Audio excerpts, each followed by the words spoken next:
Hello बच्चों, हम लोग क्लास 12 का न्यू सेशन स्टार्ट करने जा रहे हैं।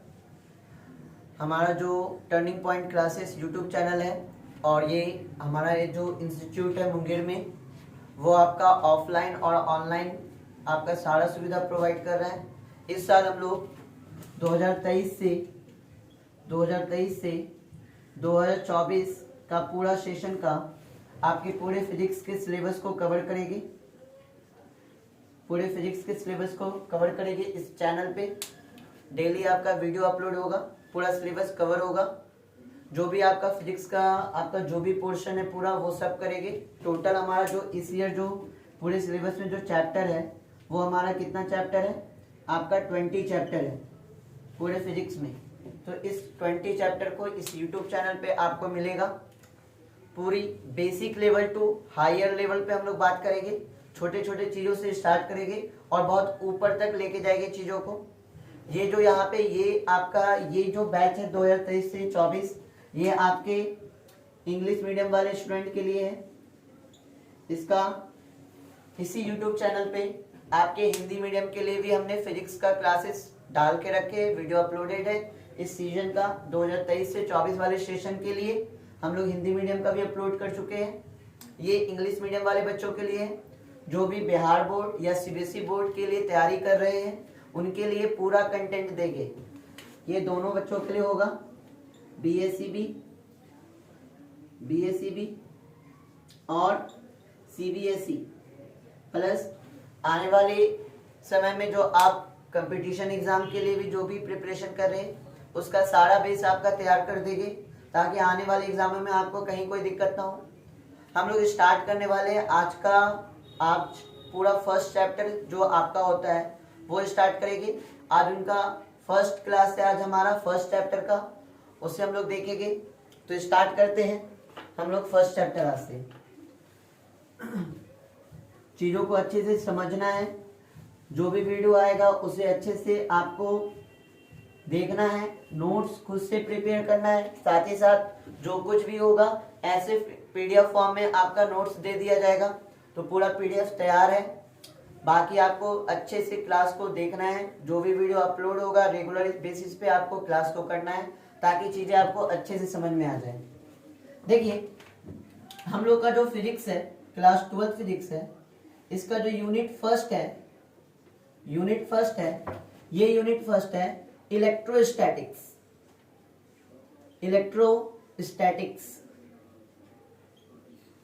पहला जो हमारा फिजिक्स का यूनिट है वो यूनिट कौन है, इलेक्ट्रोस्टैटिक्स। फर्स्ट यूनिट में जो इलेक्ट्रोस्टैटिक्स है, आज उसके फर्स्ट चैप्टर की हम लोग बात करेंगे।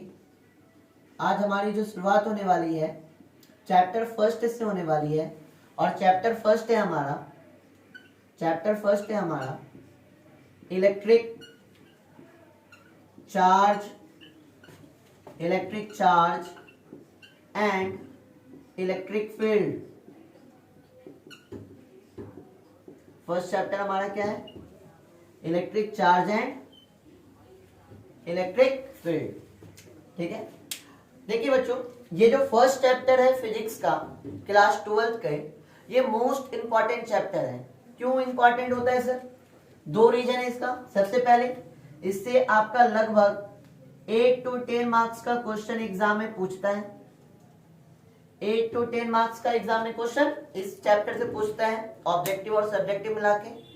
साथ ही साथ ये ऐसा चैप्टर है जो आने वाले आपके जितने भी चैप्टर होंगे फर्स्ट बुक में, उन सब में आपको क्या करेगा, मदद करेगा। मतलब जो बच्चे इस चैप्टर पे जितना अच्छा मेहनत करेंगे, चीजों को जितना अच्छा से समझेंगे, आने वाला चैप्टर उनके लिए बहुत इजी होने वाला है। मेरी बात मानिए, इस चैप्टर पे मेहनत कीजिए। जितना ज्यादा इस चैप्टर पे मेहनत कीजिएगा, आने वाला चैप्टर आपका उतना ही ज्यादा इजी होगा। तो इलेक्ट्रिक चार्ज और इलेक्ट्रिक फील्ड से ही पूरी कहानी स्टार्ट होती है। फिजिक्स का जो फर्स्ट बुक है, हमारा 2 बुक है फिजिक्स का, फर्स्ट बुक जो है पूरा इसी चैप्टर का बेस है। इस चैप्टर का बेसिक जितना अच्छा क्लियर होगा, सारे कॉन्सेप्ट, सारे लॉजिक जिन बच्चों को पता होगा, वही बच्चे आगे जाके क्या करेंगे, आपका मजा करेंगे। ताकि क्योंकि ये चैप्टर एकदम बेस है सर, फर्स्ट बुक का एकदम बेस है और बहुत अच्छे अच्छे चीजों को इस चैप्टर में हमें जानना है। तो स्टार्ट कर रहे हैं। नंबर के व्यू से भी ये एक अच्छा खासा चैप्टर है, 8 से 10 नंबर एग्जाम में पूछता है इससे। देखिए फर्स्ट चैप्टर को हम लोग क्या बोलते हैं, इलेक्ट्रोमैग्नेटिज्म। फर्स्ट चैप्टर को क्या बोलते हैं, इलेक्ट्रोमैग्नेटिज्म। ये कौन है हमारा फर्स्ट बुक का क्या नाम रखा गया है, इलेक्ट्रोमैग्नेटिज्म। फिजिक्स के 2 बुक है, पहले बुक का नाम क्या रखा गया है, इलेक्ट्रोमैग्नेटिज्म। अब ये जो इलेक्ट्रोमैग्नेटिज्म है ये आपके 2 भाग में डिवाइड कर दिए गए हैं, 2 पार्ट में डिवाइड कर दिया गया। किसको, इलेक्ट्रोमैग्नेटिज्म को। एक पार्ट है इसका इलेक्ट्रोस्टैटिक्स, एक पार्ट है आपका क्या है इसका, इलेक्ट्रोस्टैटिक्स, और दूसरा पार्ट है इलेक्ट्रोडायनामिक्स। दूसरा पार्ट क्या है, इलेक्ट्रोडायनामिक्स। तो याद रखना है फर्स्ट बुक जो है उसे क्या कहा गया है, इलेक्ट्रोमैग्नेटिज्म। और ये फर्स्ट बुक को कितने भागों में डिवाइड किया गया है, 2 भागों में। कितने भागों में, 2 भागों में। एक भाग कौन है आपका, इलेक्ट्रोस्टैटिक्स, और दूसरा भाग क्या है, इलेक्ट्रोडायनामिक्स। यहां तक क्लियर है, आगे बढ़ते हैं। अब इलेक्ट्रोस्टैटिक्स में क्या होता है ना सर, देखिए कहानी जो हमारा स्टार्ट हो रहा है वो कहानी स्टार्ट हो रहा है हमारा चार्ज से। कहानी जो स्टार्ट हो रहा है आपका पूरा जो 12th फिजिक्स स्टार्ट हो रहा है वो किससे हो रहा है, चार्ज से। तो जो इलेक्ट्रोस्टैटिक्स है इसमें जो स्टडी हम लोग करते हैं, इसमें स्टडी करते हैं जब चार्ज आपका क्या में रहता है, रेस्ट पे। चार्ज एट रेस्ट मतलब चार्ज जब आपका रुका रहेगा, चार्ज जब आपका रेस्ट पे होगा, उसकी वेलोसिटी क्या होगी, 0 होगी। तब हम लोग फिजिक्स के जिस ब्रांच का स्टडी करते हैं वो ब्रांच आपका क्या कहलाता है, इलेक्ट्रोस्टैटिक्स। और इलेक्ट्रोडायनेमिक्स में क्या होगा सर, इलेक्ट्रोडायनेमिक्स में क्या होगा, चार्ज इन मोशन। चार्ज आपका क्या में रहेगा, मोशन में रहेगा। इलेक्ट्रोडायनेमिक्स में क्या होगा, चार्ज आपका क्या में रहेगा, मोशन में रहेगा। क्लियर है। हमें फर्स्ट बुक को हमारा 2 भागों में डिवाइड कर दिया गया है, इलेक्ट्रोस्टैटिक्स और इलेक्ट्रोडायनेमिक्स में। इलेक्ट्रोस्टैटिक्स में हम लोग क्या करेंगे, चार्ज एट रेस्ट, इसमें क्या की स्टडी करनी है, चार्ज एट रेस्ट। और इलेक्ट्रोडायनेमिक्स में क्या करेंगे, आपका चार्ज इन मोशन। तो इनका एक प्रॉपर डिफिनेशन है सर, इलेक्ट्रोस्टैटिक्स और इलेक्ट्रोडायनेमिक्स का एक प्रॉपर डिफिनेशन है, उस डिफिनेशन को देखते हैं। देखिए इलेक्ट्रोस्टैटिक्स के बारे में क्या बोलता है, द ब्रांच ऑफ फिजिक्स, वापस से सुनिएगा, the branch of physics which deals with the study of electric force, electric field, electric potential and electric energy due to charge at rest is known as electrostatics. मतलब physics का वैसा branch जिसपे charge आपका क्या में रहेगा, rest पर। Charge आपका क्या पे रहेगा, रेस्ट पर। और जब आपका चार्ज आपका रेस्ट पे रहेगा तो हमें क्या क्या के बारे में स्टडी करना है, हमें स्टडी करना है पहला इलेक्ट्रिक फोर्स, दूसरा में स्टडी करना है इलेक्ट्रिक फील्ड, तीसरा हमें स्टडी करना है इलेक्ट्रिक पोटेंशियल,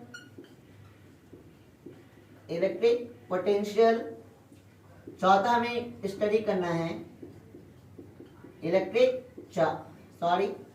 इलेक्ट्रिक एनर्जी। ठीक है।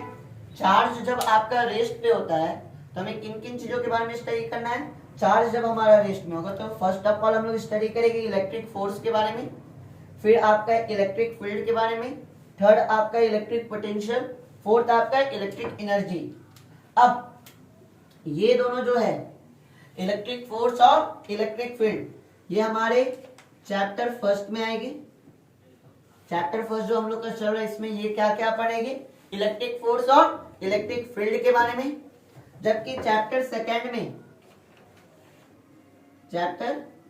में हम लोग क्या के बारे में पढ़ने वाले, electric potential and electric energy. मतलब जब आपका चार्ज रेस्ट पे रहता है, the branch of physics which deals with the study of electric force, electric field, electric potential and electric energy due to charge at rest. जब charge आपका rest में रहेगा तो हम इन चार चीजों के बारे में क्या करेंगे, स्टडी करेंगे, और ये आपका क्या कहलाता है, इलेक्ट्रोस्टैटिक्स। अब इलेक्ट्रोडायनेमिक्स की बात करते हैं सर। इलेक्ट्रोडायनेमिक्स में हम लोग क्या पढ़ेंगे, तो इलेक्ट्रोडायनेमिक्स में हमें क्या पढ़ना है इसकी बात करते हैं। चलिए ध्यान देते हैं। The branch of physics dealing with the phenomena of electric current and associated magnetic force. मतलब जब आपका चार्ज मोशन में हो जाए, चार्ज अब रेस्ट बना रहे, चार्ज आपका क्या में रहे, मोशन में रहे, चार्ज आपका रेस्ट बना रहे कि चार्ज आपका क्या में रहे, मोशन में रहे, तो हमें क्या देखने को मिलेगा, हमें क्या पढ़ने को मिलेगा, हमें पढ़ने को मिलेगा कि आपका पहला इलेक्ट्रिक करंट और इलेक्ट्रिक करंट जहां पड़ेगी, दूसरा क्या पड़ेगी, मैग्नेटिक फोर्स, दूसरा क्या पड़ेगी, मैग्नेटिक फोर्स। तो चार्ज आपका जैसे ही मोशन में आ जाएगा, चार्ज जैसे ही मोशन में रहेगा, तो हम लोग दो चीज के बारे में स्टडी करने वाले हैं। पहला है आपका इलेक्ट्रिक करंट और दूसरा है आपका मैग्नेटिक फोर्स। इतना बात हुआ क्लियर। ये कुछ इंट्रोडक्शन था आपके फर्स्ट चैप्टर का, ठीक है। वापस से हम रिपीट कर रहे हैं। फर्स्ट बुक को हम लोग क्या कहते हैं, इलेक्ट्रोमैग्नेटिज्म, और ये जो फर्स्ट बुक है आपके दो पार्ट में डिवाइड है। एक पार्ट है आपका इलेक्ट्रोस्टैटिक्स, दूसरा क्या है, इलेक्ट्रोडायनेमिक्स। इलेक्ट्रोस्टैटिक्स फिजिक्स के वैसे ब्रांच को हम लोग कहते हैं जिसमें हम लोग स्टडी करते हैं कब, जब चार्ज आपका क्या में रहे, रेस्ट में। चार्ज आपका क्या में रहे, रेस्ट में। चार्ज जब आपका रेस्ट में रहता है तो कौन का क्या क्या हमें पढ़ना होगा, किन चीजों की स्टडी करनी होगी, इलेक्ट्रिक फोर्स की, इलेक्ट्रिक फील्ड की, इलेक्ट्रिक पोटेंशियल की और इलेक्ट्रिक एनर्जी की। इन चारों चीजों के बारे में पढ़ना है जब हमारा चार्ज क्या में है, रेस्ट में है। अब अगर चार्ज आपका क्या में रहे, मोशन में रहे, मतलब इलेक्ट्रोडायनेमिक्स आपके फिजिक्स के वैसे ब्रांच को कहते हैं जिसमें आपका चार्ज क्या में रहता है, मोशन में। चार्ज आपका क्या करते रहता है, मोशन करते रहता है। चार्ज जब आपका मोशन में रहता है तो हमें दो चीज के बारे में स्टडी करना है। एक तो है आपका इलेक्ट्रिक करंट और दूसरा आपका क्या है, मैग्नेटिक फोर्स। एक क्या है इलेक्ट्रिक करंट और दूसरा क्या है, मैग्नेटिक फोर्स। यहां तक क्लियर है, यहां तक क्लियर है। चलिए आगे बढ़ते हैं। ये कुछ इंट्रोडक्शन था आपके फर्स्ट चैप्टर का।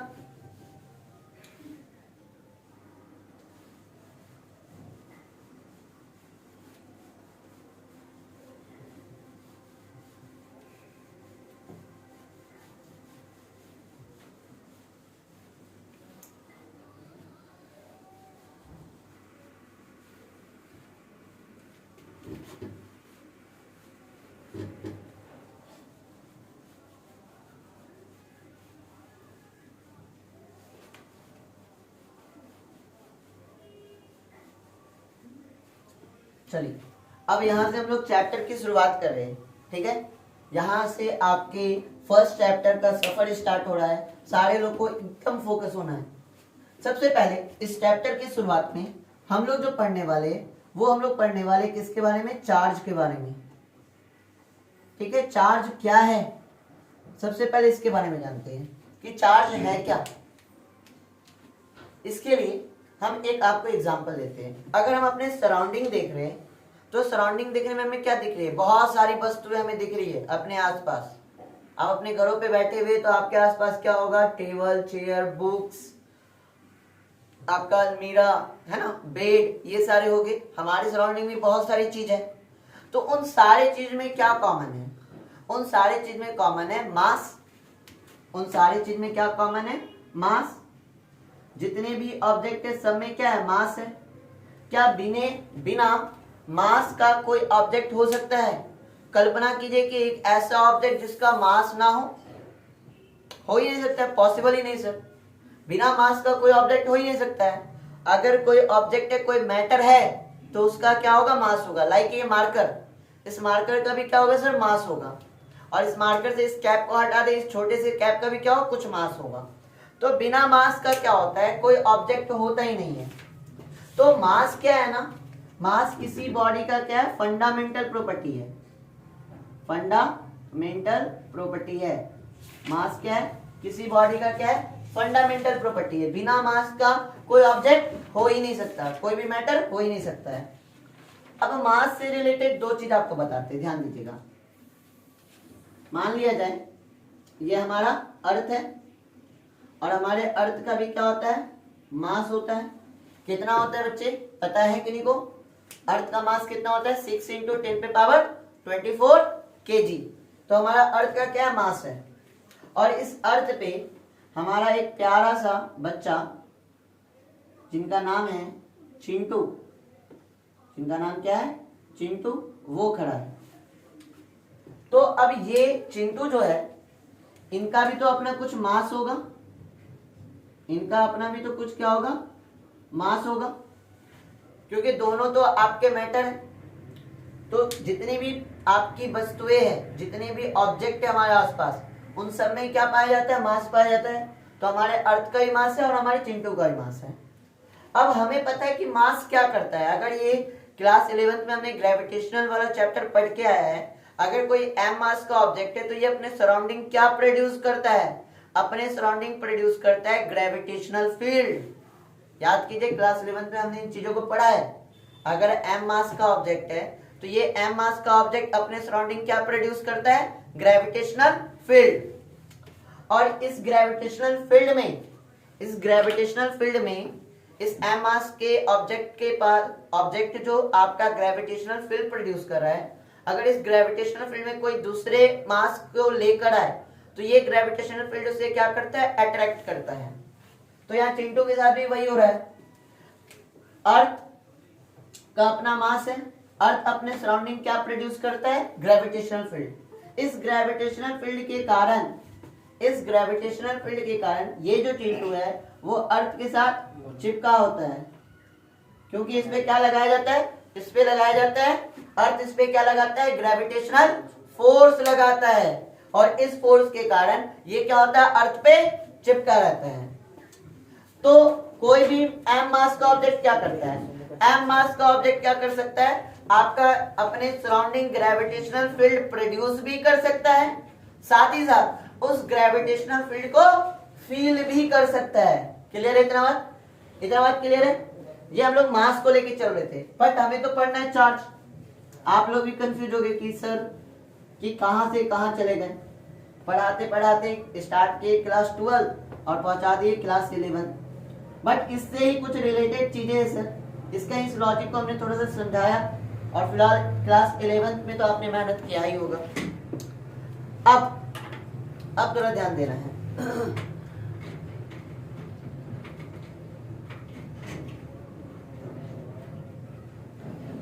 अब थोड़ा ध्यान देना है सर। जैसे हमने क्या बोला कि हमारे सराउंडिंग जितने भी ऑब्जेक्ट है उसमें कॉमन क्या था? मास। तो मास क्या था? आपका फंडामेंटल प्रॉपर्टी था। उसी प्रकार हम कह सकते हैं हमारे सराउंडिंग जितने भी ऑब्जेक्ट है उन सारे ऑब्जेक्ट में आपका क्या पाया जाता है? चार्ज पाया जाता है। तो चार्ज क्या हो सकता है? चार्ज है फंडामेंटल प्रॉपर्टी है, मतलब जितने भी ऑब्जेक्ट है उन सब में क्या पाया जा रहा है? चार्ज। हमारे में चार्ज है, हमारे इस जैकेट में चार्ज है, इस मार्कर पे चार्ज है, इवन आप अपने पास आसपास जितनी भी वस्तुओं को देख रहे हैं उन सब में क्या है? चार्ज है। ठीक है, मतलब चार्ज किसी बॉडी का क्या होता है? फंडामेंटल प्रॉपर्टी होता है। जिस प्रकार बिना मास का कोई ऑब्जेक्ट को आप कल्पना ही नहीं कर सकते कि ऐसा कोई ऑब्जेक्ट हो जिसमें मास ना हो, उसी प्रकार बिना चार्ज का कोई भी ऑब्जेक्ट की या कोई भी बॉडी की कल्पना नहीं कर सकते। जितने भी ऑब्जेक्ट है, जितनी भी बॉडी है, उन सब में क्या है सर? आपका मास है। उन सब में आपका क्या है? सॉरी, चार्ज है। तो अब क्वेश्चन ये उठ रहा है, आप सब कंफ्यूज है कि सर जी अगर चार्ज होता मेरे अंदर, आप कह रहे कि हर जगह चार्ज है, अगर मेरे अंदर चार्ज होता तो छूने पे क्या लगता है? झटका। छूने पे क्या लगता है? झटका। बट क्या ऐसा झटका लग रहा है क्या? आसपास की वस्तुओं को छूने पे झटका लग रहा है क्या? नहीं लग रहा है।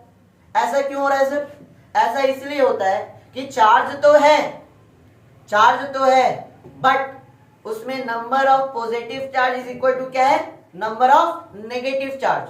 जितना पॉजिटिव चार्ज है उतना ही क्या है? नेगेटिव चार्ज है, जिस वजह से उस बॉडी पे वो बॉडी आपका क्या है, न्यूट्रल है, मतलब मेरा बॉडी भी क्या है, न्यूट्रल है, हमें छूने पे झटका नहीं लग रहा है। क्या रीजन है, रीजन ये है कि number of electron is equal to क्या होता है, नंबर ऑफ प्रोटॉन। ये बेसिक सी कुछ बातें आपको पता होना चाहिए कि number of electron is equal to क्या होता है, नंबर ऑफ प्रोटॉन, मतलब number of negative charge is equal to क्या होता है, नंबर ऑफ पॉजिटिव चार्ज, जिस वजह से बॉडी क्या होता है, न्यूट्रल होता है। बट उस बॉडी पे चार्ज होता है। नेट चार्ज की अगर बात करें तो नेट चार्ज क्या है, शून्य है, बॉडी न्यूट्रल है, जीरो है नेट चार्ज, बट उस बॉडी पे चार्ज होता है। तो चार्ज क्या है, किसी भी बॉडी का फंडामेंटल प्रॉपर्टी है। अब चार्ज करता क्या है सर, चार्ज आपका इलेक्ट्रिक फील्ड, चार्ज आपका इलेक्ट्रिक फील्ड, जैसे मास आपका क्या कर रहा था, मास आपका ग्रेविटेशनल फील्ड प्रोड्यूस कर रहा था, साथ ही साथ उस ग्रेविटेशनल फील्ड को फील भी कर रहा था। उसी प्रकार आपका चार्ज क्या करता है, इलेक्ट्रिक फील्ड को प्रोड्यूस भी करता है। अगर इस मार्कर पे कोई चार्ज होगा तो वो चार्ज इस मार्कर के अराउंड क्या प्रोड्यूस करेगा, इलेक्ट्रिक फील्ड। साथ ही साथ आपका चार्ज क्या करेगा, इलेक्ट्रिक फील्ड प्रोड्यूस भी करेगा, साथ ही साथ वो आपका इलेक्ट्रिक फील्ड को फील भी करेगा। इलेक्ट्रिक फील्ड आपका क्या करेगा, प्रोड्यूस भी करेगा, साथ ही साथ इलेक्ट्रिक फील्ड आपका क्या करेगा, फील भी करेगा। तो ये कुछ प्रॉपर्टी होती है किसकी, चार्ज की, कि चार्ज आपका इलेक्ट्रिक फील्ड प्रोड्यूस भी करता है और चार्ज आपका इलेक्ट्रिक फील्ड फील भी करता है। यहां तक क्लियर है, यहां तक क्लियर है। बट एग्जाम में कैसे लिखा जाए सर, आज एक क्वेश्चन की डिफाइंड इलेक्ट्रिक चार्ज, तो ये लिखेंगे नहीं, एग्जाम के लिए लिखने का तरीका हमारे पीडीएफ में है। क्या लिखेंगे, electric charge is a physical quantity, electric charge is a physical quantity. क्यों है सर फिजिकल क्वांटिटी, क्योंकि चार्ज को मेजर किया जा सकता है। क्लास 11th में आपने फिजिकल क्वांटिटी पढ़ा है, फिजिकल क्वांटिटी कौन है, कैसे होता है, तो जिन चीज को हम लोग मेजर कर ले, जिन चीज को माप सकते हैं वो सारी क्या फिजिकल क्वांटिटी है। तो चार्ज को भी हम लोग मेजर कर सकते हैं, तो चार्ज हमारी क्या फिजिकल क्वांटिटी। तो electric charge is a physical quantity which cause electric force in matter, मतलब वो क्या आपका क्रिएट करता है, इलेक्ट्रिक फोर्स। अब इस चीज को समझिए, अगर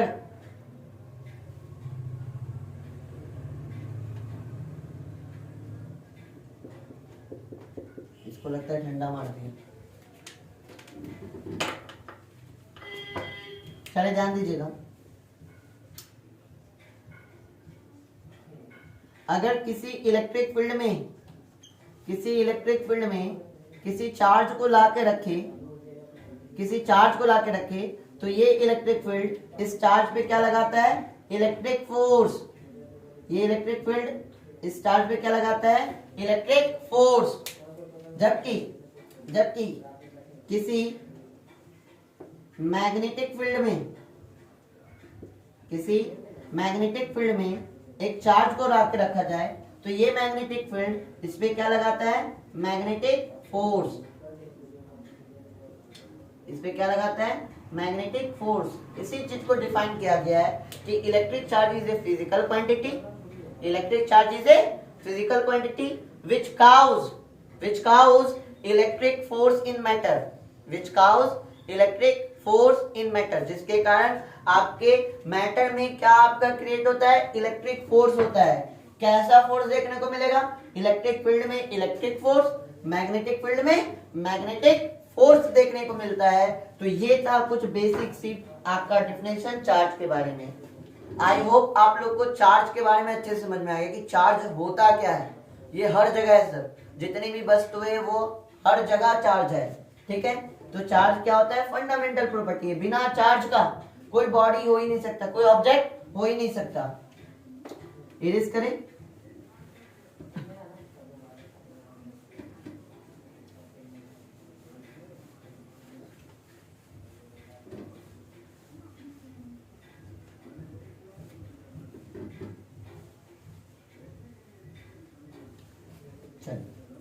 आगे कुछ बात करते हैं चार्ज के बारे में, और कुछ बात करते हैं। देखिए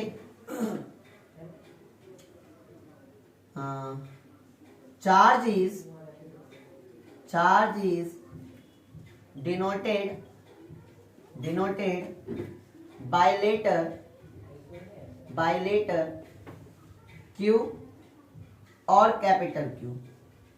देखिए चार्ज को, इलेक्ट्रिक चार्ज को आपका क्या से डिनोट किया जाता है? Q और स्मॉल q। कुछ बुक आपका कैपिटल Q से डिनोट करता है, कुछ बुक आपका स्मॉल q से डिनोट करता है, बट मैटर नहीं करता। आपको ध्यान में देना है जहां कहीं भी अगर q हो, जहां कहीं भी q हो तो ये q किसको डिनोट करेगा? चार्ज को। ये नोटेशन आपको पता होना चाहिए सर। नोटेशन इंपॉर्टेंट होता है जब हम लोग न्यूमेरिकल को सॉल्व करते हैं तब, कि किस लेटर से किस फिजिकल क्वांटिटी को डिनोट किया जा रहा है। तो हमारे q से किसे डिनोट किया जा रहा है? चार्ज को। आगे बात करते हैं।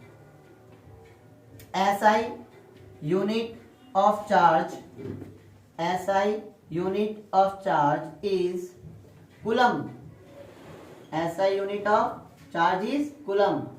नोटेशन क्या लेंगे? C। देखिए जब भी किसी साइंटिस्ट के नाम पे कोई SI यूनिट होता है तो उसके साइंटिस्ट के नाम के फर्स्ट कैपिटल लेटर को हम लोग उसका क्या मान लेते हैं? नोटेशन। जैसे फोर्स का SI यूनिट क्या होता है? न्यूटन। फोर्स का SI यूनिट क्या होता है? न्यूटन, और इसका सिंबल क्या होता है? एम। वर्क का SI यूनिट होता है क्या? जूल, और इसका यूनिट क्या होता है? Capital J। उसी प्रकार SI यूनिट ऑफ चार्ज क्या होता है? Coulomb. SI unit of charge क्या होता है? कूलम, और इसका नोटेशन क्या होता है? C। SI unit of charge क्या होता है? कूलम, और इसका नोटेशन क्या होता है? C। आगे बात करते हैं।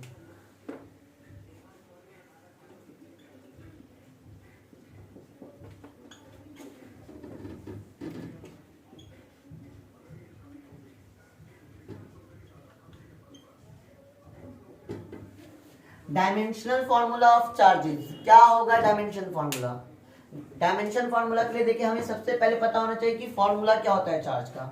तो याद कीजिए क्लास 10th में आपने एक फॉर्मूला पढ़ा था कि I इज इक्वल टू होता है Q upon T, current is equal to charge upon time, है ना। ये फॉर्मूला हमने क्लास 10th में पढ़ा है इलेक्ट्रिसिटी वाले चैप्टर में, कि I इज इक्वल टू होता है क्या? आपका Q अपॉन T। तो Q इज इक्वल टू क्या हो जाएगा? Q इज इक्वल टू क्या हो जाएगा? I into T. Q is equal to क्या हो जाएगा? I into T. Q is equal to क्या हो जाएगा सर? I into T. अब I क्या है? इलेक्ट्रिक करंट, और T क्या है? टाइम। इनका डायमेंशन लिखते हैं। डायमेंशन फॉर्मूला ऑफ चार्ज, देखिए ध्यान रखना है डायमेंशन को कैसे लिखते हैं? बड़ी ब्रैकेट में। सबसे पहली बात, जहां कहीं भी डायमेंशनल फॉर्मूला लिखने आएगा तो उसको कहां रखेंगे? बड़ी ब्रैकेट में। अगर ब्रैकेट नहीं डालेंगे तो आपका गलत हो जाएगा। अब I क्या है? करंट। करंट का डायमेंशन क्या होता है? A। करंट का डायमेंशन क्या होता है? A फॉर एम्पियर, ठीक है। और टाइम का डायमेंशन क्या होता है? Capital T। टाइम का डायमेंशन क्या होता है? Capital T। तो dimension formula of charge is क्या हो गया? AT। चार्ज का डायमेंशन फॉर्मूला क्या हो गया? AT। एक और बात, charge is a scalar quantity. Charge is a scalar quantity, ठीक है। एक ये भी याद रखना है कि चार्ज क्या है? आपका स्केलर क्वांटिटी। देखिए ये सारी चीजें याद होनी चाहिए सभी बच्चे को, कि ये सारी चीजें याद होनी चाहिए कि किसे क्या कहते हैं, कि यहीं पे फॉर्मूला आ रहा है तो उसका SI यूनिट क्या, उसका डायमेंशन क्या, वो कैसी फिजिकल क्वांटिटी है, स्केलर है या वेक्टर। जैसे अगर हम चार्ज की बात बोल रहे हैं तो charge is denoted by letter Q और स्मॉल q या कैपिटल Q, मतलब generally Q। SI unit of charge is coulomb. Dimensional formula of charge is AT, और charge is a scalar quantity. यहां तक क्लियर है? यहां तक क्लियर है? जिनको भी स्क्रीनशॉट लेना है वो ले लिया कीजिए जब हम हटते हैं तो। चलिए आगे बढ़ते हैं।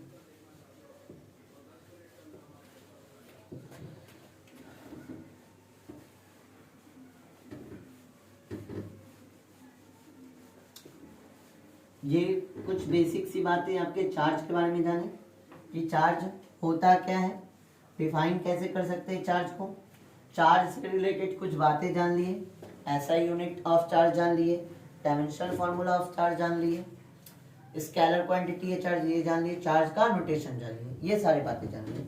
अब हम लोग आगे बढ़ते हैं।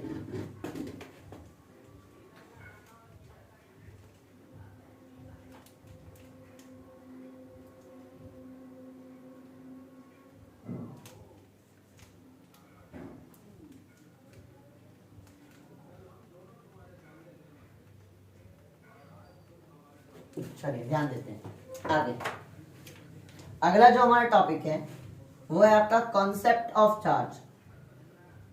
कॉन्सेप्ट ऑफ चार्ज कि आखिर किसी बॉडी पे चार्ज आता कैसे, चार्ज कहां से आता है, इस चीज पे बात करेंगे कि अगर कोई बॉडी है तो उस पे चार्ज कहां से आ रहा है, चार्ज आ कहां से रहा है, इस पे स्टडी करेंगे। ठीक है, चलिए कॉन्सेप्ट ऑफ चार्ज की बात करते हैं। इसके लिए हम एक एग्जांपल के थ्रू समझाना चाहते हैं। सबसे पहले एग्जांपल लेते हैं सोडियम की। सोडियम, इसका एटॉमिक नंबर कितना होता है, 11। एटॉमिक नंबर 11 का क्या मतलब है सर, नंबर ऑफ इलेक्ट्रॉन कितने होंगे, 11 होंगे, और नंबर ऑफ प्रोटॉन भी कितने होंगे, 11 होंगे। सोडियम जिसका एटॉमिक नंबर 11 है, इसका क्या मतलब कि नंबर ऑफ इलेक्ट्रॉन भी 11 होंगे और नंबर ऑफ प्रोटॉन भी क्या होंगे, 11 होंगे। अब यहाँ पे अगर देखा जाए तो सोडियम का एटॉमिक नंबर कितना होगा, 2, 8, 1। सोडियम का एटॉमिक नंबर कितना होगा, 2, 8, 1। हमें पता है कि जितने भी एलिमेंट होते हैं वो सब क्या होना चाहते हैं, स्टेबल होना चाहते हैं। जितने भी एलिमेंट होते हैं वो सब क्या होना चाहते हैं, स्टेबल होना चाहते हैं। और स्टेबल होने के लिए क्या करते हैं, स्टेबल होने के लिए वो ऑक्टेन रूल को फॉलो करते हैं। ऑक्टेन रूल में क्या होता है सर, ऑक्टेन रूल में होता है कि जो भी एलिमेंट का आउटर ऑर्बिट है वो क्या होना चाहता है, वो कितना इलेक्ट्रॉन पुराना चाहता है, 8। अब सोडियम के आउटर ऑर्बिट में कितना इलेक्ट्रॉन है, सोडियम के आउटर ऑर्बिट में कितना इलेक्ट्रॉन है, 1 है। इसको पुराना है 8। अब 8 पुराने का 2 तरीका है, या तो ये एलिमेंट इलेक्ट्रॉन को लॉस करेगा या तो आपका ये एलिमेंट इलेक्ट्रॉन को गेन करेगा। तो कोई भी एलिमेंट सोडियम हो या अदर कोई भी एलिमेंट आपका मैक्सिमम 1, 2 या 3 इलेक्ट्रॉन को लॉस कर सकता है। कोई भी एलिमेंट आपके मैक्सिमम 1, 2 या 3 इलेक्ट्रॉन को लॉस कर सकता है, या 1, 2 या 3 इलेक्ट्रॉन को गेन कर सकता है। ना ही कोई एलिमेंट 3 से ज्यादा इलेक्ट्रॉन लॉस कर सकता है, ना ही कोई एलिमेंट 3 से ज्यादा इलेक्ट्रॉन गेन कर सकता है। तो अगर हम सोडियम की बात कर रहे हैं, तो सोडियम क्या कर रहा है, इसके आउटर सेल में कितना इलेक्ट्रॉन है, 1। इसको पुराना कितना है, 8। तो 8 पुराने के लिए क्या ये 7 इलेक्ट्रॉन को गेन कर लेगा, पॉसिबल है कि 7 इलेक्ट्रॉन को गेन कर लेगा, पॉसिबल ही नहीं है, क्योंकि मैक्सिमम कितने इलेक्ट्रॉन को गेन कर सकता है, 3। मैक्सिमम कितने इलेक्ट्रॉन को गेन कर सकता है, 3 से ज्यादा इलेक्ट्रॉन को गेन नहीं कर सकता। तो अब 3 से ज्यादा इलेक्ट्रॉन को गेन नहीं कर सकता सर, तो क्या करेगा, अब चांसेस क्या है कि ये 1 इलेक्ट्रॉन को क्या कर देगा, लॉस। जैसे ही ये 1 इलेक्ट्रॉन को लॉस कर देगा तो यहाँ पे नंबर ऑफ इलेक्ट्रॉन कितना हो जाएगा, क्योंकि 8 पुराना है, 1 इलेक्ट्रॉन को जैसे लॉस करेगा तो इसके आउटर ऑर्बिट में कितना इलेक्ट्रॉन पुर जाएगा, 8। ये 1 इलेक्ट्रॉन निकलेगा तो कितना पुर जाएगा, 8। ऑक्टेन रूल को फॉलो करेगा और एलिमेंट क्या हो जाएगा, स्टेबल हो जाएगा। अब यहाँ पे चेक करना है, 1 इलेक्ट्रॉन को जब लॉस कर लिया तो यहाँ पे कितना बचा आपका, 10 इलेक्ट्रॉन, और प्रोटॉन आपका कितना बचा, 11। प्रोटॉन आपका कितना बचा, 11। अब मेरे बातों का जवाब देना है, जब आपका इलेक्ट्रॉन एक लॉस कर गया तो यहाँ पे क्या नंबर ऑफ इलेक्ट्रॉन और नंबर ऑफ प्रोटॉन इक्वल है क्या, यहाँ पे क्या था, नंबर ऑफ इलेक्ट्रॉन और नंबर ऑफ प्रोटॉन इक्वल था, एलिमेंट क्या था, न्यूट्रल था। बट जैसे ही इलेक्ट्रॉन का लॉस हुआ, 1 इलेक्ट्रॉन निकाल दिया, आपका नंबर ऑफ इलेक्ट्रॉन और number of proton is not equal. तो ज्यादा कौन है, तो देखने में पता चला कि ज्यादा कौन है, प्रोटॉन। और प्रोटॉन पे कौन सा चार्ज होता है, पॉजिटिव। प्रोटॉन पे कौन सा चार्ज होता है, पॉजिटिव। तो इस सोडियम पे कौन सा चार्ज आ जाएगा, पॉजिटिव। मतलब इलेक्ट्रॉन के लॉस करने से, जब भी आपका कोई भी एलिमेंट इलेक्ट्रॉन का लॉस कर रहा है तो उस पे कौन सा चार्ज आएगा, उस पे आपका चार्ज आएगा पॉजिटिव चार्ज। ठीक है, इलेक्ट्रॉन के लॉस करने से कौन सा चार्ज आता है, पॉजिटिव चार्ज। एक और एग्जांपल समझते हैं, सोडियम लिए। अब हम लोग लेते हैं क्लोरीन। हमें पता है क्लोरीन का एटॉमिक नंबर कितना होता है 17। क्लोरीन का एटॉमिक नंबर 17। यहाँ नंबर ऑफ इलेक्ट्रॉन और नंबर ऑफ प्रोटॉन कितना होगा, नंबर ऑफ इलेक्ट्रॉन भी 17 होगा और नंबर ऑफ प्रोटॉन भी कितना होगा 17 होगा। ठीक है। और अभी जो आपका एलिमेंट है क्लोरीन जो है ये क्या है, न्यूट्रल है।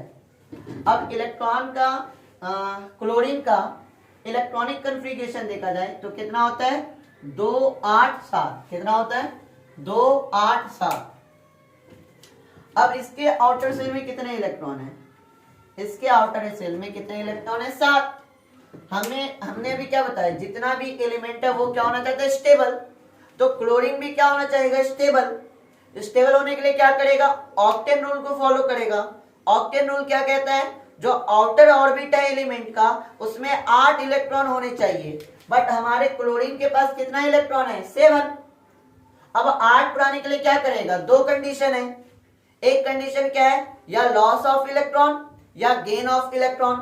बट मैक्सिमम कितने इलेक्ट्रॉन को लॉस कर सकते हैं, मैक्सिमम लॉस कर सकते हैं 1 2 या 3। 3 इलेक्ट्रॉन को ही लॉस कर सकते हैं। और गेन भी कितना कर सकते हैं 1 2 या 3।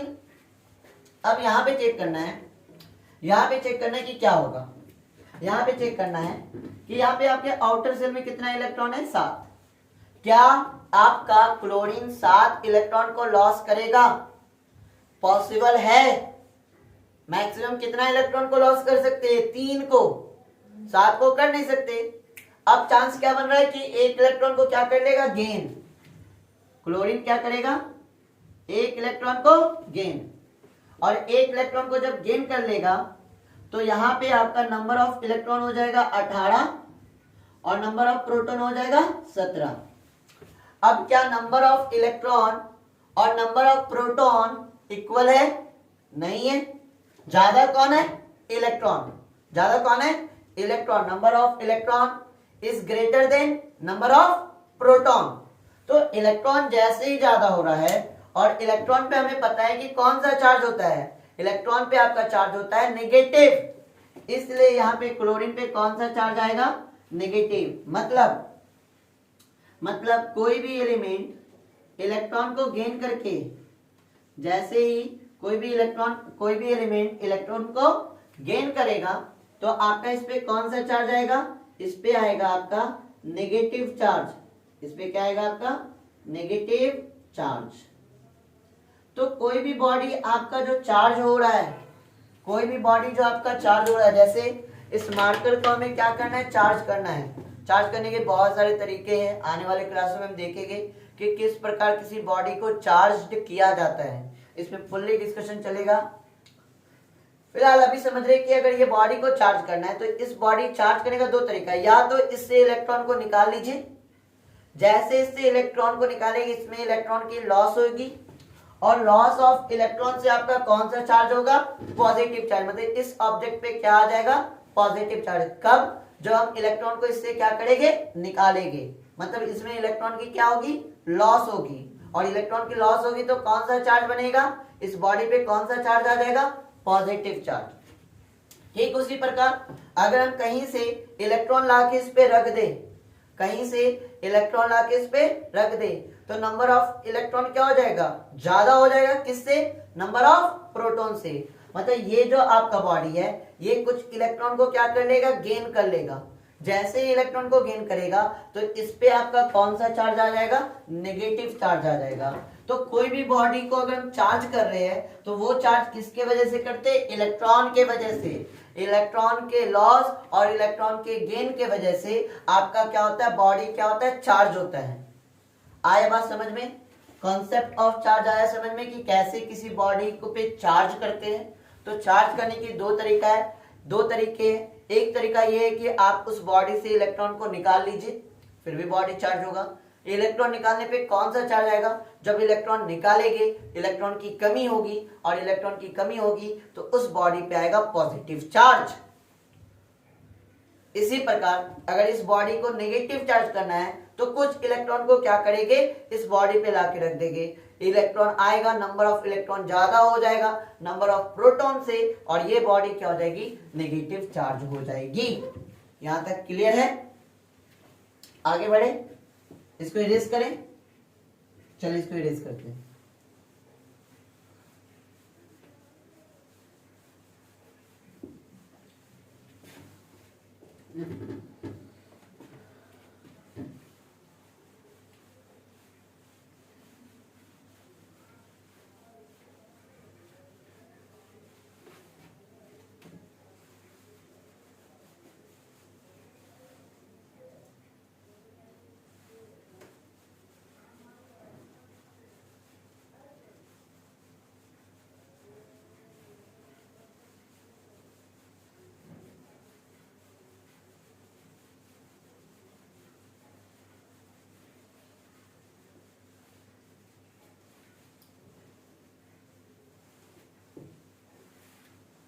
चलिए अब आगे के टॉपिक पे डिस्कशन करते हैं। आगे का टॉपिक है, हमने बोल दिया कि कोई बॉडी चार्ज होता है किसकी वजह से? इलेक्ट्रॉन की वजह से। अब क्वेश्चन ये उठता है कि why not proton, why not proton, proton के वजह से क्यों नहीं चार्ज कर सकते? किसी बॉडी को प्रोटॉन के वजह से क्यों नहीं चार्ज कर सकते? इलेक्ट्रॉन की वजह से चार्ज कर लिए, इलेक्ट्रॉन को निकाल दिए, इलेक्ट्रॉन को डाल दिए, दे दिए, बॉडी चार्ज हो गया। ये चीज प्रोटॉन के साथ क्यों नहीं कर सकते? प्रोटॉन में क्या खराबी है? प्रोटॉन ने ऐसा क्या किया जिसकी वजह से प्रोटॉन के द्वारा हम बॉडी को चार्ज नहीं कर सकते? तो इसके वजह दो है सर, दोनों वजह को अच्छे से डिस्कशन करते हैं, फोकस होइए। स्ट्रक्चर ऑफ एटम हम सबको पता है, स्ट्रक्चर ऑफ एटम हमें सबको पता है कि एटम के सेंटर में आपका क्या होता है? एटम का न्यूक्लियस, और यहाँ पे क्या होता है आपका? न्यूट्रॉन और प्रोटॉन। ठीक है, इलेक्ट्रॉन जो होता है वो न्यूक्लियस के जो सराउंडिंग जो ऑर्बिट है, ठीक है, आपका जो प्रोटॉन होता है, जो इलेक्ट्रॉन होता है वो क्या होता है सर? वो आपका क्या होता है? थोड़ा ध्यान देते हैं। न्यूक्लियस के सराउंडिंग आपका क्या होता है? आपका ऑर्बिट होता है, और इस ऑर्बिट पे आपका कौन रोटेट करता है? ये आपका घूमता रहता है। इस पे कौन? इलेक्ट्रॉन। इलेक्ट्रॉन क्या करता है? इन ऑर्बिटों पे क्या लगाता है? चक्कर लगाता है। अब देखिए क्यों नहीं हम प्रोटॉन का यूज करते? Why not proton? तो चलिए स्टार्ट करते हैं। सबसे पहला रीजन है न्यूक्लियर फोर्स। सबसे पहला रीजन क्या है? Nuclear force. देखिए प्रोटॉन जो है ना, प्रोटॉन जो है वो आपका कहाँ पे? सेंटर में है। सेंटर मतलब न्यूक्लियस में है। प्रोटॉन आपका कहाँ है? न्यूक्लियस में। और न्यूक्लियस में होने की वजह से ये न्यूक्लियस में आपका बहुत ज्यादा अट्रैक्टिव फोर्स होता है। वो अट्रैक्टिव फोर्स कौन है? Nuclear force. ये न्यूक्लियर फोर्स प्रोटॉन को बहुत ही स्ट्रांगली बाउंड करके रखता है, बांध के रखता है। अब इस फोर्स को तोड़ने के लिए, इस न्यूक्लियर फोर्स को तोड़ने के लिए हमें बहुत ज्यादा एनर्जी की जरूरत होती है। जब इनसे बहुत ज्यादा एनर्जी देंगे ना, तब आपका यहाँ पे क्या होगा? आपका न्यूक्लियर से आपका प्रोटॉन क्या निकलेगा? बाहर निकलेगा। क्योंकि ये जो फोर्स है जो आपके प्रोटॉन पे कौन लगा रहा है? न्यूक्लियर। ये न्यूक्लियर फोर्स इतना ज्यादा स्ट्रांग होता है कि इसको तोड़ने के लिए बहुत ज्यादा एनर्जी की जरूरत होती है। जब बहुत ज्यादा एनर्जी को देंगे तब ये फोर्स क्या होगा? टूटेगा और प्रोटॉन क्या होगा? बाहर निकलेगा। बट अगर हम थोड़ा सा एनर्जी अगर हम एटम को दे रहे हैं, तो इस एटम का जो इलेक्ट्रॉन है, थोड़े से एनर्जी में ही ये इलेक्ट्रॉन क्या हो जाता है? आपके एटम को छोड़कर क्या होता है? फ्री हो जाता है। तो हम क्यों उतना एनर्जी दें? इस न्यूक्लियर से प्रोटॉन को निकालने के लिए बहुत ज्यादा एनर्जी चाहिए, बट हमें थोड़े एनर्जी पे ही काम चल रहा है। हमें तो बॉडी को चार्ज करना है, तो हम थोड़े सा एनर्जी देते हैं और ये इलेक्ट्रॉन क्या होता है? फ्री हो जाता है। थोड़े से एनर्जी पे ही इलेक्ट्रॉन क्या होता है? फ्री हो जाता है। तो हम इस वजह से पहला रीजन क्या हो गया कि न्यूक्लियर फोर्स क्या होता है? बहुत ज्यादा अधिक होता है। इस वजह से हम प्रोटॉन को नहीं यूज करते हैं। दूसरा रीजन है mass of proton is equal to होता है, या आपका लगभग बराबर होता है 1837 गुना मास ऑफ इलेक्ट्रॉन। इसका क्या मतलब है सर? इसका ये मतलब है कि मान लिया जाए कि मेरा जो मास है वो कितना है 50 केजी, और मेरे सामने एक बंदा है जो उसका मास है कितना केजी 100 केजी, तो वो मेरे से कितना गुना अधिक हुआ? मेरा 50 उनका 100, तो वो मेरे से कितना गुना? 2 गुना। उसी प्रकार मास ऑफ प्रोटॉन जो है वो मास ऑफ इलेक्ट्रॉन का 1837 गुना अधिक होता है। तो इतने ज्यादा मास, मतलब प्रोटॉन का मास इलेक्ट्रॉन के मास से क्या होता है? बहुत ज्यादा होता है।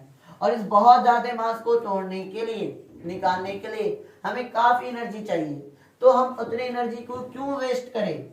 हम थोड़े से एनर्जी को देंगे और इलेक्ट्रॉन आपका क्या हो जाएगा? बाहर निकल जाएगा, फ्री हो जाएगा।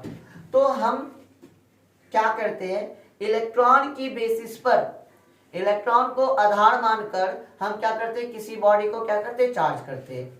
अब मन में ये क्वेश्चन उठ रहा होगा कि सर कितना एनर्जी दिया जाए, कितना एनर्जी दिया जाए कि इलेक्ट्रॉन बाहर निकल जाए? तो इनके बारे में आने वाले चैप्टर में बात करेंगे। जब मॉडर्न फिजिक्स की हम लोग स्टार्ट करेंगे, शुरुआत करेंगे, तब वहां डिस्कशन करेंगे कि कितना एनर्जी दिया जाए कि आपका इलेक्ट्रॉन अपने ऑर्बिट को छोड़ के क्या निकल जाए? बाहर आ जाए। तो ये 2 रीजन है। बट एग्जाम में कैसे लिखना है? एग्जाम में अगर क्वेश्चन आ जाए कि एग्जाम में क्या लिखने का तरीका होना चाहिए, तो वो देख लेते हैं। चलिए एग्जाम में क्या लिखने का तरीका होता है उस पर डिस्कशन करते हैं। देखिए एग्जाम में लिखने का तरीका क्या होता है? It is practically impossible to remove proton from the nucleus. Electron can be easily removed from an atom by supplying energy to them. मतलब ये इम्पॉसिबल है कि हम आपके एटम से प्रोटॉन को क्या कर दे? बाहर निकाल दें। मतलब एटम के न्यूक्लियर से प्रोटॉन को बाहर निकालना इम्पॉसिबल है, क्योंकि बहुत सारी एनर्जी की जरूरत होती है जो हम दे ही नहीं सकते। But electrons can be easily removed, electron easily removed हो जाता है फ्रॉम एन एटम, किसी भी एटम से, by supplying energy to them. मतलब उसे थोड़ी सी एनर्जी चाहिए, इलेक्ट्रॉन को थोड़ी सी एनर्जी दीजिए और वो इस एटम को छोड़ के क्या निकल जाएगा? बाहर निकल जाएगा। इसी कारण हम लोग इलेक्ट्रॉन का यूज करते हैं क्या के लिए? कॉन्सेप्ट ऑफ चार्ज के लिए। आई होप आप लोग को यहां तक क्लियर हो रहा है। आगे बढ़े, चलिए आगे बढ़ते हैं।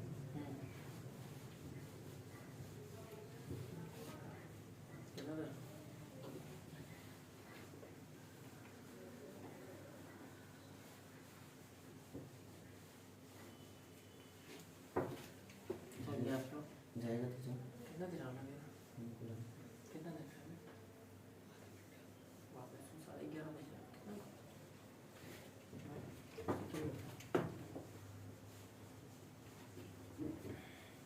चलिए आगे बात करेंगे। अब इसके बाद हम लोग बात करेंगे टाइप्स ऑफ चार्ज पे, कि चार्ज के टाइप्स कितने होते हैं।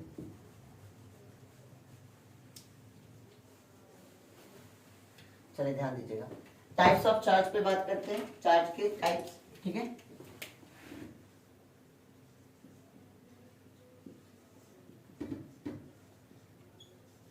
देखिए ये कुछ बेसिक सी बातें हैं। चार्ज आपके कितने टाइप्स के होते हैं? 2 टाइप के होते हैं। एक होता है आपका क्या? Positive charge. एक होता है आपका क्या? Positive charge. और दूसरा आपका क्या होता है? Negative charge. चार्ज आपके कितने टाइप के? 2 टाइप के। एक आपका क्या होता है? पॉजिटिव चार्ज, और दूसरा क्या होता है? Negative charge. ठीक है, ये सारे बच्चों को हमारे सारे बच्चों को पता होना चाहिए कि चार्ज आपके कितने टाइप के होते हैं, आपके पॉजिटिव चार्ज और नेगेटिव चार्ज। अब पॉजिटिव चार्ज कैसे होता है? कोई बॉडी पॉजिटिव कैसे होता है? कहानी सबको पता है। A positive charge occurs when an atom has more proton than electron. ठीक है, कोई भी आपका बॉडी पॉजिटिव चार्ज कैसे होता है? जब उस बॉडी पे आपका प्रोटॉन का जो नंबर होता है वो इलेक्ट्रॉन से क्या होता है? ज्यादा होता है। मतलब number of proton is greater than number of electron, तब बॉडी क्या ऐसा चार्ज होगा? Positive charge. मतलब इसमें number of proton more than number of electron, तो ये क्या होगा? आपका बॉडी क्या हो जाएगा? Positive charge. नेगेटिव चार्ज कब होगा sir? A negative charge occurs when an atom has more electron than proton, मतलब किसी भी बॉडी पे number of electron more than number of proton. अगर कोई बॉडी पे नंबर ऑफ इलेक्ट्रॉन ज्यादा है नंबर ऑफ प्रोटॉन से, तब वो बॉडी आपका क्या हो जाएगा, वो बॉडी हो जाएगा आपका नेगेटिव चार्ज। तो आपका चार्ज आपके दो टाइप का, पॉजिटिव और नेगेटिव। पॉजिटिव चार्ज आपका क्या होता है, जब नंबर ऑफ प्रोटॉन क्या होता है, ज्यादा होता है, किससे, नंबर ऑफ इलेक्ट्रॉन से। और नेगेटिव चार्ज आपका कब होता है, जब नंबर ऑफ इलेक्ट्रॉन आपका ज्यादा होता है नंबर ऑफ प्रोटॉन से। चलिए आगे बढ़ते हैं।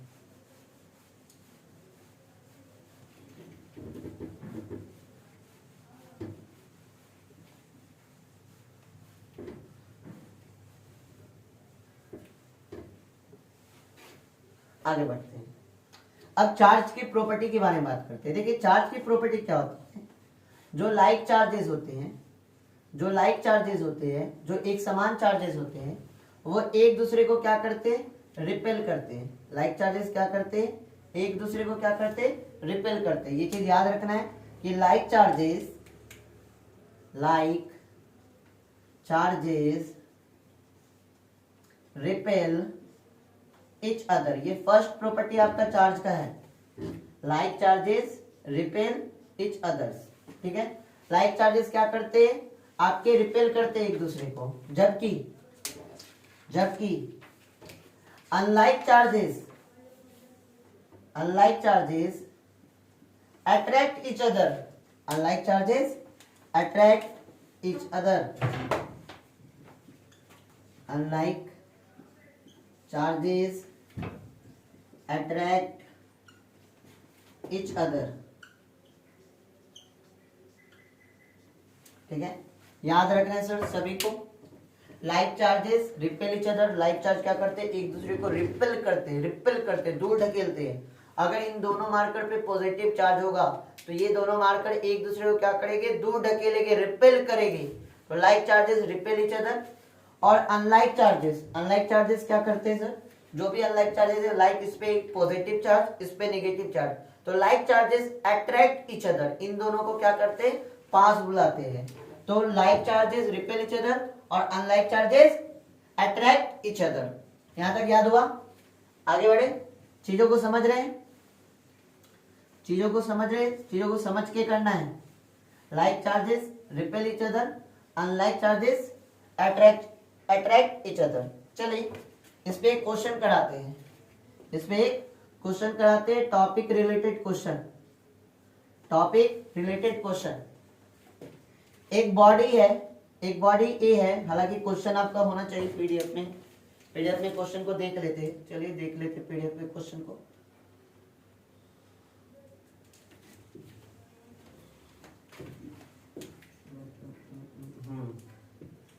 चलिए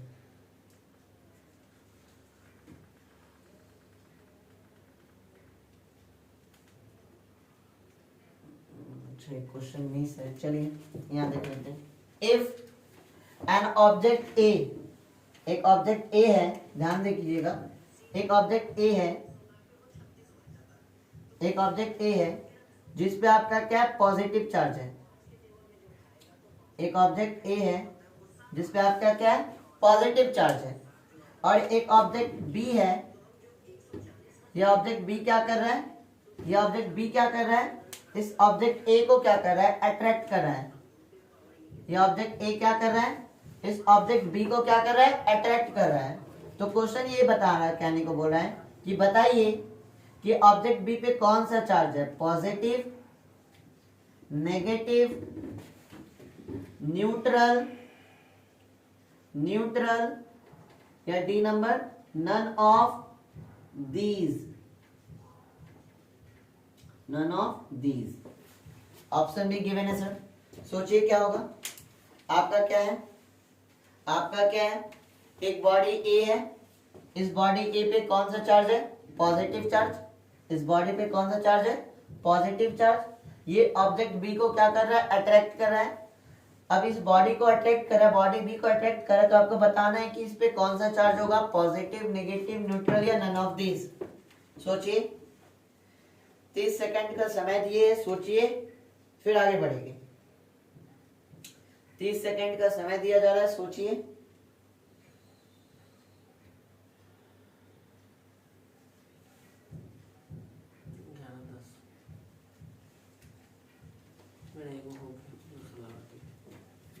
चले ध्यान देते हैं। अब क्वेश्चन ये बोला है कि ऑब्जेक्ट ए पे पॉजिटिव चार्ज है और ये ऑब्जेक्ट बी को अट्रैक्ट कर रहा है। तो अट्रैक्ट तभी करेगा जब इन दोनों बॉडी पे क्या हो, अनलाइक चार्जेस। अब इस पे पॉजिटिव है तो इस पे कौन सा होना चाहिए, नेगेटिव, क्योंकि अभी तुरंत प्रॉपर्टी लिखा है unlike charges attract each other, unlike charges attract each other. तो ये हो गया पॉजिटिव, ये हो गया नेगेटिव। अनलाइक चार्जेस क्या करेंगे, एक दूसरे को अट्रैक्ट करेंगे, तो आपके बी पे कौन सा चार्ज हो जाएगा, नेगेटिव चार्ज हो जाएगा। आपके बी पे कौन सा चार्ज होगा, नेगेटिव चार्ज हो जाएगा। इतना कहानी आया समझ में। इस तरह देखिए टॉपिक से रिलेटेड छोटे छोटे क्वेश्चन कराते रहेंगे ताकि आपके टॉपिक का कॉन्सेप्ट बना रहे कि हमारा टॉपिक कहना क्या चाहता है, चीजों को समझना कैसे, इन सारी चीजों को एक साथ करते चलेंगे। ऐसे से और भी क्वेश्चन हमारे जो डेली प्रैक्टिस में दिया जाता है, डीपीपी दी जाती है बैचेस में, उसमें ऐसे बहुत सारे क्वेश्चन रहते हैं सर। अगर उस टाइप के डीपीपी को करना है तो आप प्ले स्टोर पे जाइए, हमारे ट्यूशन का ऐप्स है टीपीसी सर्च कीजिएगा, capital T capital P capital C, play store पे सर्च कीजिएगा तो हमारे ट्यूशन का आपका बैच है, ऐप्स है, इसे इंस्टॉल करना है। उसमें आपका आशा बैच 2 है, इसको ज्वाइन करना है, जिसपे आपका डेली डीपीपी भी दी जाती है, डेली प्रैक्टिस पेपर दिया जाता है ताकि आप इस तरह के बहुत सारे क्वेश्चन को कर सके। आशा बैच एक नॉर्मल है, एक आशा बैच 2 है। तो इंग्लिश मीडियम वाले बच्चों के लिए जो 2023 से 24 वाले सेशन है उनके लिए बैच है आशा बैच 2।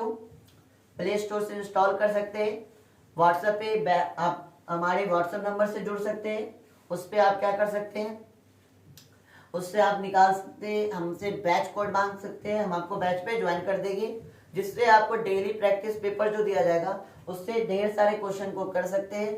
टॉपिक से रिलेटेड बहुत सारे क्वेश्चन आएंगे जिसको कर सकते हैं। एग्जाम में जो क्वेश्चन आते हैं वो प्रैक्टिस कराया जाता है ताकि आपका हर तरफ से मजबूत बने रहे, चीजें आपको हर तरफ से आसान लगे। इसका वैसे टाइप के क्वेश्चन आपका बार बार प्रैक्टिस कराया जाता है। आगे बढ़ते हैं,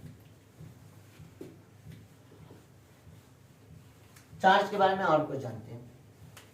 हमने क्या बोला कि I इज इक्वल टू क्या होता है, Q upon T. I is equal to क्या होता है, Q upon T. I is equal to क्या होता है, Q अपॉन टी।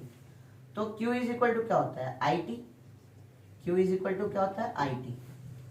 तो चार्ज की बहुत सारी यूनिट होती है, उन यूनिट में हमें डिस्कशन करना है। सबसे पहले डिस्कशन करेंगे SI unit of charge, SI unit of charge, SI unit of charge. अगर इस फॉर्म में लिखे तो I क्या है, करंट, करंट की SI यूनिट क्या होती है, एम्पियर, और T क्या है, समय, समय की SI यूनिट क्या होती है, सेकंड। तो SI यूनिट ऑफ चार्ज क्या होता है, एम्पियर सेकंड, और 1 ampere second is equal to होता है 1 कूलम, मतलब ampere second is equal to होता है कूलम। ठीक है। दूसरा CGS unit of charge, CGS unit of charge, CGS unit of charge होता है stat coulomb. CGS unit of charge क्या होता है, स्टेट कूलम। कितना होता है, stat coulomb. CGS unit of charge क्या होता है, stat coulomb. SI unit of charge होता है कूलम या एम्पियर सेकंड। आपका CGS यूनिट ऑफ चार्ज क्या होता है, स्टेट कूलम। और 1 coulomb is equal to, 1 coulomb is equal to होता है 3 इंटू 10 पे power 9 stat coulomb. 1 coulomb is equal to क्या होता है, 3 इंटू 10 पे पावर 9 स्टेट कूलम। सारा कुछ PDF फॉर्म में तैयार है sir. 1 coulomb is equal to कितना होता है, 3 इंटू 10 पे पावर 9 स्टेट कूलम। चार्ज का एक और यूनिट होता है, वो यूनिट होता है इलेक्ट्रोमैग्नेटिक यूनिट। क्या होता है, इलेक्ट्रोमैग्नेटिक यूनिट। चार्ज की एक और यूनिट कौन है, electromagnetic unit. 1 coulomb is equal to, इसे शॉर्ट में लिखते हैं EMU, इलेक्ट्रोमैग्नेटिक यूनिट। तो 1 कूलम इज इक्वल टू होता है 1/10 EMU। 1 coulomb is equal to क्या होता है 1/10 EMU। ठीक है। चार्ज की एक और यूनिट होती है, वो यूनिट क्या होती है फराडे। चार्ज की एक और यूनिट होती है, वो यूनिट क्या होती है फराडे। और ये क्या है चार्ज की लार्जेस्ट यूनिट है, सबसे बड़ी यूनिट कौन होती है फराडे। और 1 फराडे इज इक्वल टू होता है 96500 coulomb. 1 faraday is equal to कितना होता है 96500 कूलम। यहाँ पे आ रहा है, चेक कर लीजिए। तो यहाँ पे आ रहा है चीजें, ठीक है। तो आपके चार्ज के डिफरेंट यूनिट होते हैं, उन डिफरेंट यूनिट को समझेंगे। आपका ऐसा यूनिट ऑफ चार्ज क्या होता है कूलम, और 1 कूलम इज इक्वल टू होता है 1 ampere second. CGS unit of charge क्या होता है स्टेट कूलम। आपका 1 कूलम इज इक्वल टू होता है 3 × 10⁻⁹ स्टेट कूलम। इलेक्ट्रोमैग्नेटिक यूनिट क्या है, चार्ज की एक और यूनिट होती है इलेक्ट्रोमैग्नेटिक यूनिट, जिसका नोटेशन होता है EMU। 1 coulomb is equal to होता है 1/10 EMU। फराड क्या होता है चार्ज की लार्जेस्ट यूनिट है, जिसको क्या बोलते हैं फराड। और 1 फराड इज इक्वल टू क्या होता है 96500। 96500 तो नंबर। अब आगे बढ़ते हैं, आगे बढ़ते हैं।